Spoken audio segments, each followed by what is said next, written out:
The buzz on the spin. All right, idiot in a cell. Stolen property waiting for pickup.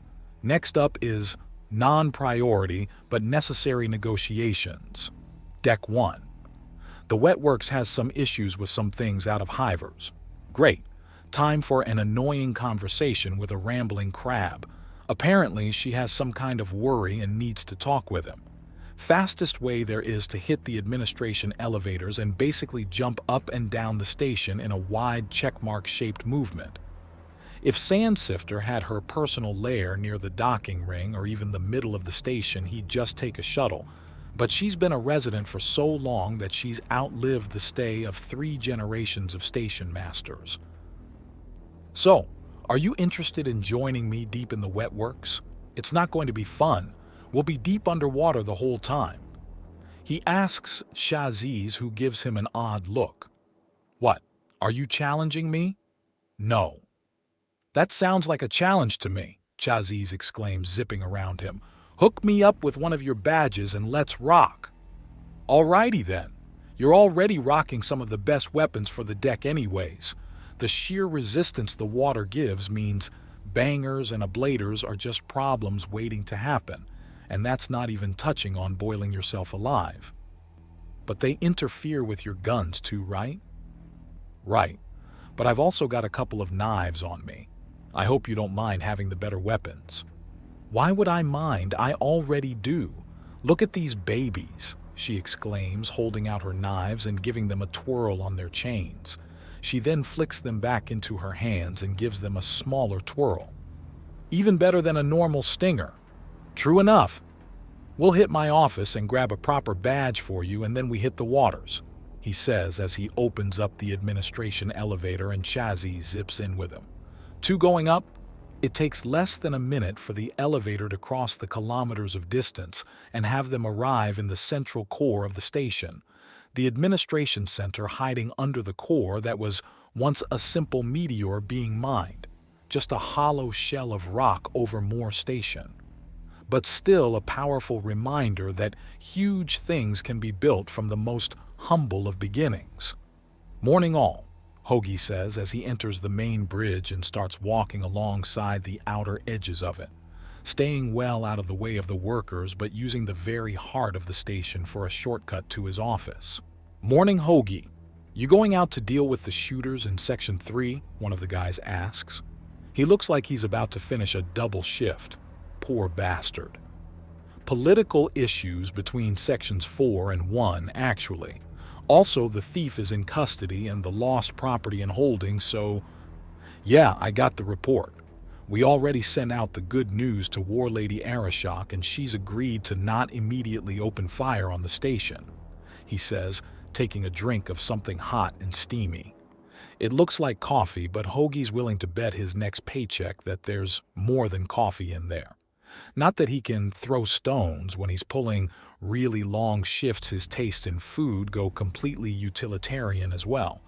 He's mixed raw egg into his coffee more than once to get some extra protein with his caffeine. That's one disaster averted. Now I need to see a crab about the fact that she's apparently getting pissed off with Deck 4. Because, heaven forbid that someone with a lot of power would be relaxed about things. It's why Sandsifter is a petty mob boss on a single deck and why I rule this station, Minasai says, making her presence known. Hoagie doesn't jump. The woman likes to play these games, so he's used to it, but Shaziz is staring down a banger's barrel until she sheathes her knives again. Off to put out another fire, Hoagie? Minisi asks, and he nods. Oh yes, I'll wager you know more about Sandsifter's issue than me. She's just being herself, overreacting like a child denied a sweet. She's going to tantrum, she's going to threaten, and she's going to make a mess. Make your choice, Minisi says before slipping away and tossing Hoagie one of the badges he was going for. Oh boy, another test, Hoagie mutters as he checks the Kutha badge and finds that it's working fine. He still doesn't trust it fully, so he switches it quickly and has Shaziz take the one he was using. You think she'd do something? Shaziz asks, and Hoagie pulls her close. Maybe, but I've got a backup. I know the one I gave you is good, so let's just be safe." Are you talking about that?"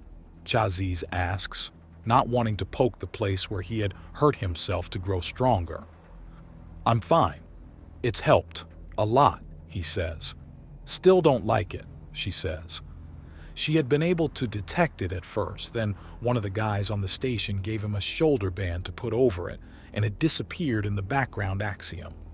Yes, it was another bit of armor keeping him safe. Another chance when he was in danger, and that was a good thing. But the scream when he had applied it.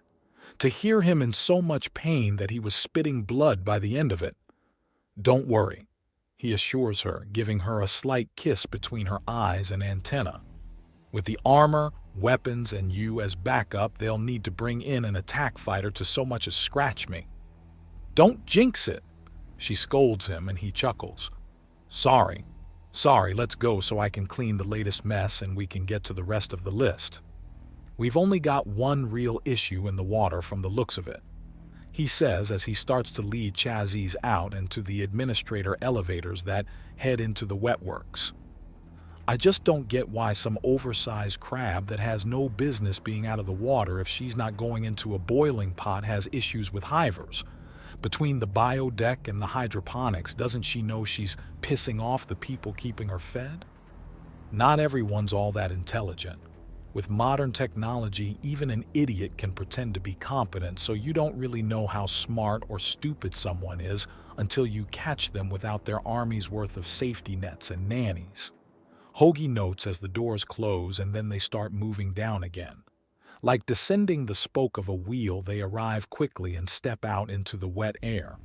It was one small area that had an energy barrier keeping the water out, mostly so that you wouldn't trail water into other decks and some idiot getting lost wouldn't be dead the instant the doors opened.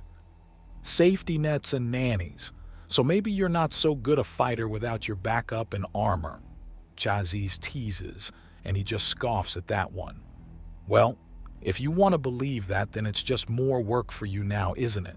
he says as he sticks his arm out into the water and it doesn't get wet. The slight whisper of axiom comes from the badge and not the hidden brand, so it's a good sign so far. Chaziz charges into the water and zips back. Her badge is keeping her completely dry, so it's just a normal deck for her. Albeit one without anywhere near as many friendlies as she's used to, shit visibility, and a lot less in the way of walkways and landing pads. Swimming may be like flying underwater, but hovering is much, much easier for those in the wetter side of things. All right, she's at White Currant Hall? Wait, does every building here have a water theme? Can't one of them have like a plant name or just a number? Hoagie asks before rolling his eyes. "All right, it's that way." He leaps out into the water. His badge keeps the water off him, and so he moves through it like air, meaning that it's just like being in really, really thick fog. So the building he's leaping to is just a sort of blur until it's right in his face and he's bracing himself to land. A quick scramble and he gets a good grip on the side. The architecture here only has a few nods to the more crustacean-like races, mostly because they can swim fairly well as well. Handholds and claw holds on the sides of buildings, and only the occasional walkway. Not the best landing. Chaziz's voice is distorted and muffled through the water. She's speaking normally, but it sounds like she's whispering just above the wind. This place wasn't exactly designed with us dry types in mind. He remarks as he shifts his grip and hangs on with his left hand as he orients himself a little. He then points to a distant and barely visible walkway with his right. "That's our destination. There's places to stand near there." "Boo standing, I can fly," Chaziz replies. "Keep up then." He goads her before launching off the side of the building. His landing has a skidding to it as there's sand on the damn walkway. He slides and he just manages to avoid falling off the other side, but he ends up sitting down with his legs dangling over the edge. He looks over his left shoulder at Chaziz. "What took you so long?" "I was here the whole time." "Sure you were." He teases and gets a kick in the shoulder. He chuckles as he rises up. "Thanks for trying to catch me." "You're welcome, you dope," she answers, and he checks his communicator. "Looks like we're on the right level." "It does," he affirms. "So let's see what's got Sandsifter in such a pissy mood." "What's she been saying anyways?" Chazzy asks, and Hoagie holds up his communicator. "Holy, I think this woman needs a shanking." If only to correct her appalling overuse of the word piss. Hoagie jokes and Chazzy snorts loudly in amusement. Still, according to the internal map of the station, they're plenty close, and the walkway leads to it easily enough. But it's not like the other sections, where you could find a walkway every level, perhaps every two if they're fairly widely spread apart. Here they were 5 levels apart at the nearest, and oftentimes were nearly missing entirely. Every building was connected at the base and roof and had a single walkway at least. But for a lot of them, you have to scale the sides, which Hoagie is going to have to do as he still needs to go to the opposite side of the building, and there is no walkway around and no way through. "You know, I could give you a lift," Chazzy offers as he starts to clamber around the building. "What? Make a sweet, delicate little lady carry my fat ass?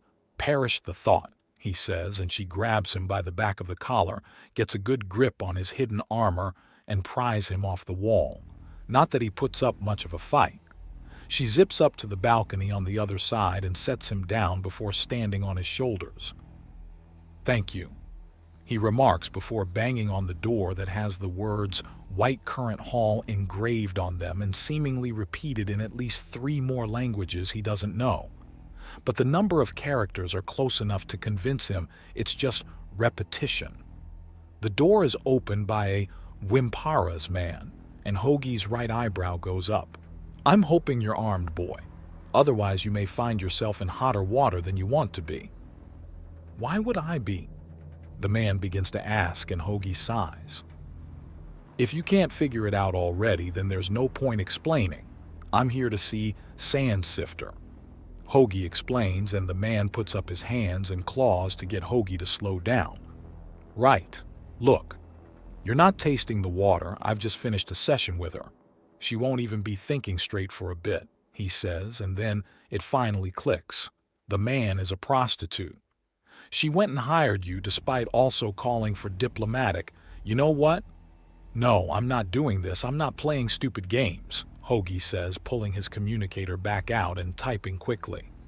She's getting a message that if she wants to whine like a child and then have her fun when she should be working and wasting my damn time, then she can come to Section 4 and talk to me there. "Are you one of those—" "Yes? One of those soldiers loaned to the station?" the prostitute says. "I am. I mostly work out of Section 4, although, do you have a communicator on you?" "I do," the Wimpara says, taking his out. Hoagie sets his to transfer data, and he gives his contact information to the man as they tap them together. "Thank you, but why? If you see something you want to talk to someone official about, send it to me and I'll get it to people that work in this section more. That way your name doesn't come up, but your problems get dealt with, although abusing it will not end well." "Hey, stupid, are you awake? Or did your rental man wear you down like a chump?" Chazzy calls into the next room as she bangs on the door. "Excuse me," the Wimpara says, and Chazzy turns to face him.